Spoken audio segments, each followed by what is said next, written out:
Hello friends, ప్రతి Sunday వద్దు వద్దు అనుకుంటూనే చికెన్ అయితే తింటున్నాం. ఈ సండే కూడా ఆపేద్దాం అనుకున్నాం. ఎందుకంటే నాకు ఫుల్ ఫీవర్‌గా ఉంది. కానీ ఈవినింగ్ అయ్యేసరికి అస్సలు ప్రాణం ఆగట్లేదనమాట. ఇంక బిర్యానీ కావాలనేసి మా వారిని అడిగితే నా కోసం అయితే పన్నీర్ బిర్యానీ ఆర్డర్ ఇచ్చారు. అతని కోసమే ఫ్రై పీస్ బిర్యానీ ఆర్డర్ ఇచ్చారనమాట. సో ఈ బిర్యానీ అయితే కొంచెం స్పెషల్ అనమాట. నార్మల్ బిర్యానీ కాదు. ఇదేంటి దొన్న బిర్యానీ అంట. టేస్ట్ అయితే చాలా బాగుంది. రైస్ టేస్ట్ అయితే చాలా చాలా బాగుంది. నాకైతే బాగా నచ్చింది. సో ఈ రెండైతే ఆర్డర్ ఇచ్చామనమాట. ఫస్ట్ వచ్చేసి నేను పన్నీర్ బిర్యానీ అయితే ట్రై చేస్తున్నాను. చూడటానికి కూడా చాలా టెంప్టింగ్‌గా ఉంది. అండ్ టేస్ట్ కూడా చాలా బాగుంది.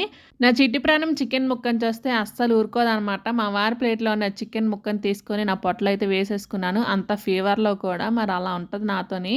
ఇక నేనైతే ఆనియన్స్, లెమన్ వేసుకొని రైస్ అయితే తిన్నాననమాట. నాకు నా రైస్ కన్నా మా వారికి ఇచ్చిన రైస్ అయితే టేస్ట్ నచ్చింది. మా వారికేమో నేను తిన్న రైస్ నచ్చిందంట. సో రైస్ ఒకటి ఎక్స్‌చేంజ్ చేసుకున్నాం అనమాట. చికెన్ పీసెసే మా వారు తినేసారు. పన్నీర్ పీసెసేమో నేను తినేసాననమాట. మీరెప్పుడైనా దొన్న బిర్యానీ ట్రై చేశారా లేదా కామెంట్ సెక్షన్‌లో కామెంట్ చేయండి. ట్రై చేయకపోతే ఒకసారి ట్రై చేయండి. టేస్ట్ అయితే చాలా బాగుంది. వీడియో నచ్చితే లైక్ చేసి సబ్స్క్రైబ్ చేసుకోండి. బాయ్.